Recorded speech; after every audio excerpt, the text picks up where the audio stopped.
परसों एक छोरी आई, कहने लगी मेरे को तो 98% आए। मैंने कहा बहुत बढ़िया, तेरी जगह मैं होता तो 3 बार पास हो जाता, ग्रेस लग जाता 1-2 नंबर का। हम तो भाई 33 नंबर से पास होने वाले लोगों में से हैं, 17 नंबर से। आप समझो, आप अपने ज़माने में क्या थे और आप पर इतना सारा लोड था क्या जितना आप बच्चों को देते हैं। दूसरी बात, आपके पिताजी पूरा परिवार संभालते थे, लेकिन आपकी तरह लोड लेते थे क्या? हमेशा टेंशन में दूरे, हमेशा भागम भाग। वो भी कितना फिर रहते थे, शाम को बच्चों के साथ, सुबह घर के साथ, दोपहर को कभी दोस्तों के साथ, और अपने काम से काम पर काम। और 4-4 होने के बाद भी लाचार नहीं होते थे। और यहाँ एक हो जाए तो ही, एक तो चाहिए, नहीं तो जान खा जाती। ध्यान रखिए, आप दुनिया को नहीं चलाते हैं। महावीर स्वामी कहते दुनिया तो कोई भगवान तक नहीं भी चलाते, दुनिया अपने हिसाब से चलती है। फिर भी कोई जीव यदि आएगा और जिन धर्म में आएगा तो पता नहीं कौन सा जीव क्या करके जाएगा, क्या बन के जाएगा, कौन सी प्रभावना करेगा, कौन सा पद प्रतिष्ठा पाएगा। और कम से कम कुछ ना होगा तो उसका जीवन तो सम्यक दर्शन से संस्कारित हो ही जाएगा। देवशास्त्र गुरु के दर्शन का भी इतना पुण्य होता है कि जीवों की भाव चुलक प्रमाणम, स्तुति बोलते थे ना, बोलो श्लोक।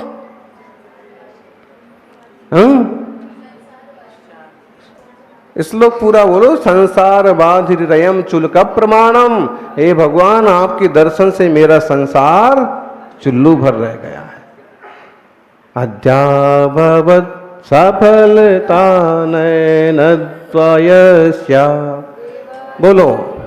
देवत्वदीय चरणाम्बुज भीक्षणेन अध्यत्रलोक तिलक प्रतिभासते में संसार वारिधिलयम चुलक प्रमाणम। है समझ में? देवशास्त्र गुरु की भक्ति से भी संसार घटता है। और अगर कोई नरक तिरंच जैसी पर्याय से निकल के आपके परिवार में आ जाए और उसको ये सारे सानिध्य मिल जाएं तो एक जीव के परोपकार में निमित्त बने। टेंशन मत लो, वो अपना पुण्य लेके आया है, अपने कर्म लेके आया है। और तो अनुभव किया होगा, एक संतान आती है, परिवार में एक बहू आती है और स्थितियां से कुछ बदल जाती है। कई बार बुरे में से अच्छा पैदा हो जाता है।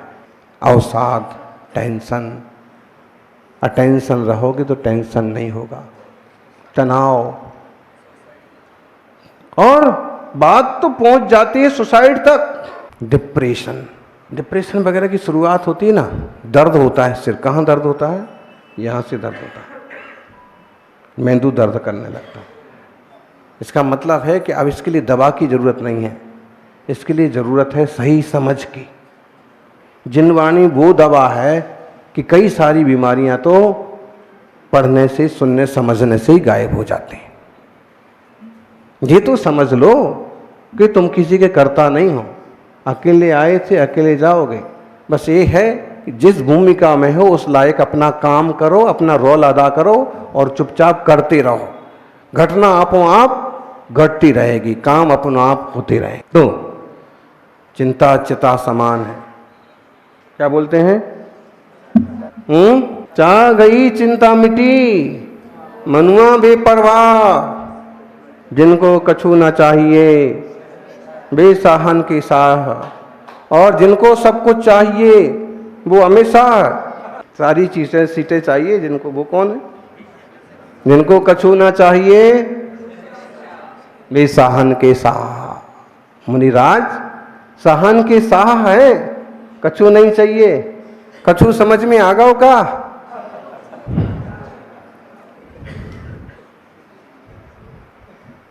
जीखों कछु नहीं चाहने, वही सबसे सुखी।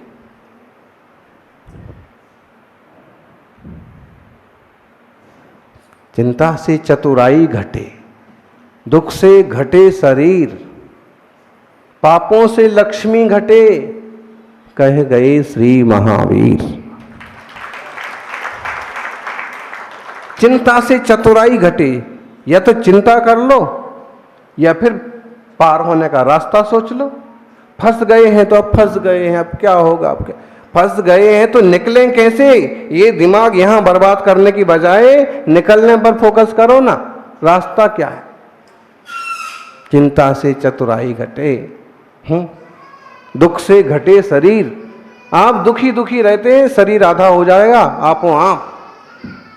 बोले खाना खूब खाते हैं, सुबह शाम खाते हैं, लेकिन फिर भी सूखते जाते हैं। दुख से घटे शरीर और पापों से लक्ष्मी घटे। पाप करने से ज्ञानी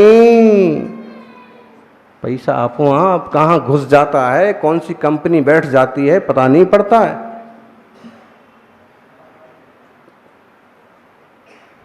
बही खाता तो प्रॉफिट दिखाते रहते और हाथ में पाई नहीं लगती है। पापों से लक्ष्मी घटे, कितने समृद्ध हो जाएं, कभी भी पाप, व्यसन, शराब और अभक्ष जैसी चीजें जीवन में नहीं आना चाहिए। और न किसी को हम खिलाएंगे पिलाएंगे। क्या करें, ऑफिसर्स आते हैं तो ऐसा, कोई ऑफिसर होगा हमारे ऑफिस में आए, हमारे यहां आए तो हमारे हिसाब से कानून चलेगा। चिंता से चतुराई घटे, दुख से घटे शरीर, पापों से लक्ष्मी घटे, कह गए श्री। और अक्सर कर लोग दूसरों को देख करके बोले ज्यादा दुखी हो जाते हैं, उनके पास इतना क्यों है। बड़ी सुंदर कहानी है, दूसरे के देख देख करके और खुद परेशान हो जाते हैं।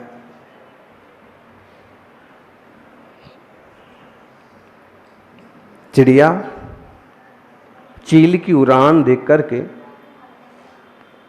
चील की उड़ान देख करके चिड़िया कभी डिप्रेशन में आती है? चील तो इतना ऊपर उड़ती है और मैं तो नीचे धीरे धीरे उड़ती हूं। कभी चिड़िया को डिप्रेशन आता है? चिड़िया को पता है चील चील है, चिड़िया। औरों को देख करके हमें क्यों दुखी सुखी होना, हमें क्यों स्पर्धा करना।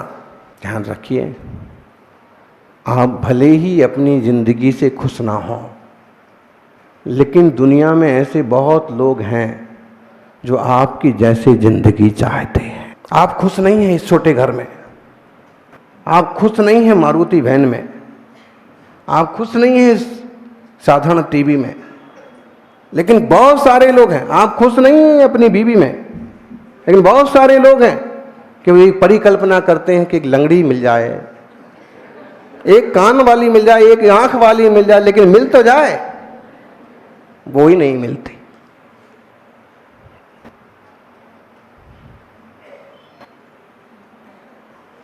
छोटा सा मिल जाए, मिट्टी का मिल जाए, एक अच्छा सा घर मिल तो जाए। ध्यान रखिए, आपको जो कुछ मिला है भले पसंद कर पा रहे हो ना कर पा रहे हो, लेकिन बहुत लोग हैं जिनके पास ये भी नहीं है और वो ये सब चाहते हैं। बुद्धिमानी आपकी इसी में है कि जो कुछ मिला है उसमें या तो संतुष्ट होना सीख लो, या आप जो चाहते हो उसे पाना सीख लो। और पा नहीं सकते हैं तो फिजूल का दिमाग खराब मत करो,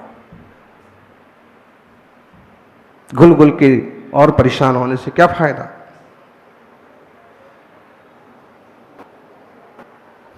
सौभाग्यशालियों, खुशी पैसों पर निर्भर नहीं करती है, खुशी समृद्धि पर निर्भर नहीं करती है, खुशी परिस्थितियों पर, आपकी सोच पर निर्भर करती है। एक आदमी गुब्बारा बेच करके खुश होता है, एक बच्चा गुब्बारा खरीद करके खुश होता है, और तीसरा कोई बच्चा गुब्बारा फोड़ करके खुश होता है। सबकी अपनी अपनी सोच है, अपनी अपनी खुशी है। आप एक ही नजरिए में फिट रहे आएंगे तो परेशान हो जाएंगे। आपको समझना चाहिए अपन सभी को उत्पाद व ध्रुव वाले लक्षण वाले वस्तु के स्वभाव को समझना चाहिए, कर्म के उदय आदि की दशाओं को समझना चाहिए। सब दिन होत ना एक समान, सभी दिन एक जैसे नहीं होते हैं। Changing rule of the world. परिवर्तनशीलता संसार का नियम है, बदलना संसार का स्वभाव है। महावीर कीर्ति जी का एक सूत्र है, बनना बिगड़ना फिर भी बने रहना, उत्पाद व्यय ध्रुव। और महावीर कीर्ति जी का एक सूत्र है, बोले सन्मति सागर हमारे पास रहना है तो ध्यान रख लो, कभी घी घना, कभी मुट्ठी भर चना, कभी वो भी मना। मैं तो जंगली साधु हूं, कभी भगत लोग आ गए तो घी घना हो जाएगा, 10 जने पड़गाहन करने वाले मिल जाएंगे, और कभी तीर्थ पर हैं और 1-2 जने ही पड़गाने वाले हैं तो मुट्ठी भर चना ही से काम चलाना पड़ेगा, और कभी वो भी। ये हिम्मत हो तो मेरे साथ रहो। सन्मति सागर जी ने कहा कि मुझे आपके चरणों में अभ्यास करना है, शास्त्र अध्ययन करना है, कोई भी स्थिति होगी मैं सब सहन करूंगा, साधना करूंगा, लेकिन आपके चरणों में रहूंगा। मतलब है जो हर परिस्थिति को स्वीकार करने को तैयार होता है वही महान बनता है। दूसरों के सुख से दुखी लोग हैं, हाँ इसकी आंख फूट जाए यार, बहुत बढ़िया। हाँ सबने सुन रखी होगी, कहते हैं देवता प्रसन्न हुआ, लेकिन देवता ने साधक को कहा कि देख भाई, तेरे को अगर ये एक चीज मिलेगी तो इसको 2 मिलेंगी।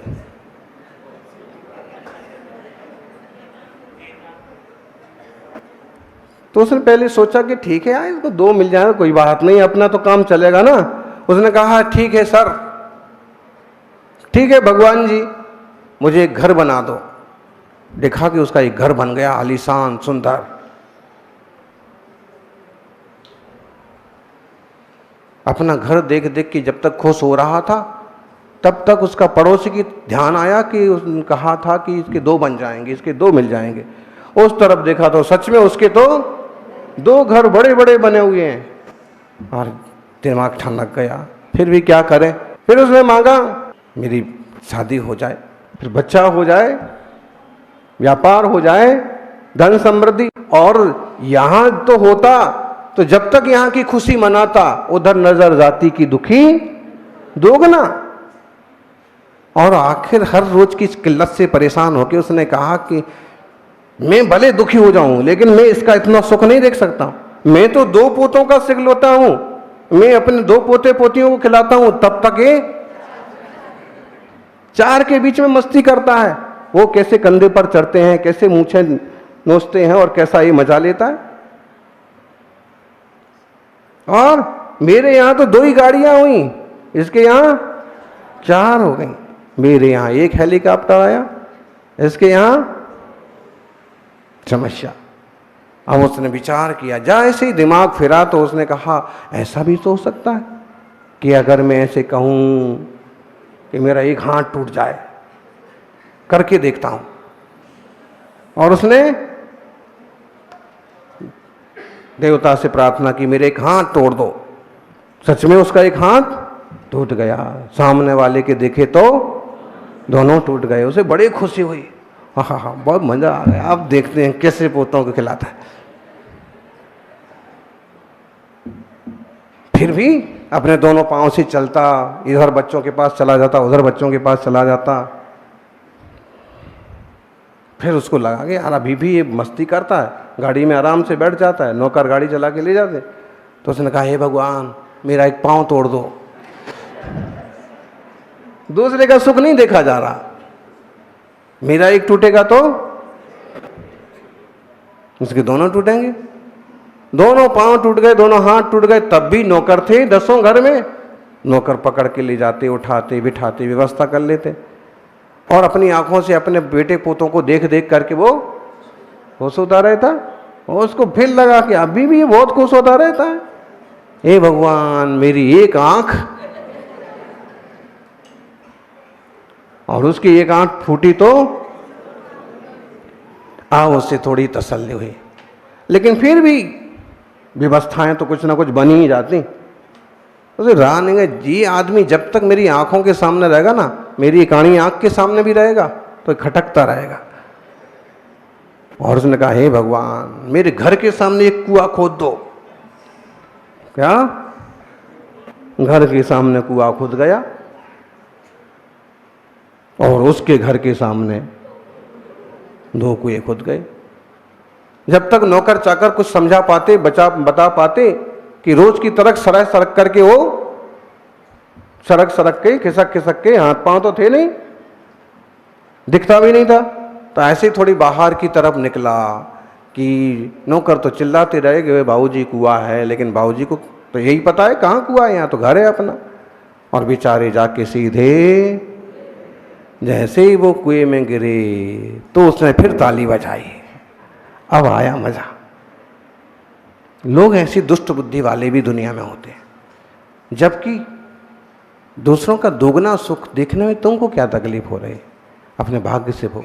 दुनिया यूं दुखी है, अगर कोई सुखी हो गया तो ठीक है, हमारे घर में नहीं आई अमुक चीज, अमुक के घर में तो आ गई, ठीक है। छोटा भाई तो सुखी है ना, बंटवारे में उसको ज्यादा मिल गया, उनके यहाँ तो खुशियां हैं ना, कोई बात नहीं, हम कर लेंगे, कमा लेंगे। एक सहृदयता हो, आत्मीयता हो तो डिप्रेशन से भी आदमी दूर हो जाए। साहस समझ हो तो तनाव से बचा जाए। फिजूल के टेंशन ना लें, अटेंशन रहें। यह एक मानव जीवन आत्मकल्याण के लिए मिला है। हम सभी कभी इन सब पर पदार्थों से भिन्न चैतन्य घन भगवान आत्मा का भी ध्यान करें। ये पक्का मान लें, कुछ लाए भी नहीं, कुछ ले भी नहीं जाना। बीच में जो संयोग मिल रहे हैं ना, इनसे बहुत ज्यादा प्रभावित नहीं होना। होता है, थोड़ा फर्क पड़ता है, घाटा लगा तो ऐसा होता है, थोड़ा सा फर्क पड़ता है, लेकिन आप इतने पागल मत हो जाइए कि अपनी बेशकीमती पर्याय को बर्बाद कर दो। चीजें ही कम ज्यादा हुई ना, मेरी आत्मा से कोई कुछ लेके नहीं गया है। मेरे आत्मा के ज्ञान गुण आदि किसी ने नष्ट नहीं कर दिए। मैं अपने आप में पूरा हूं और मैं आत्मचिंतन के बल पर आत्मकल्याण कर सकता हूं। मुनिराज तो सब छोड़ के जाते हैं, फिर भी आनंदित रहते हैं, और अगर मेरे साथ कोई घटना घट गई तो इतना परेशान होने की क्या जरूरत है। धैर्य बना के रखिए, सभी फिजूल का लोड ना लें, आनंदित रहें और वीतरागी जिनेश्वर की मुद्रा निहार करके अपने आत्मा के अनंत वैभव का आनंद लेने का मन बनाएं। जय बोलिए 24 तीर्थंकर भगवान की।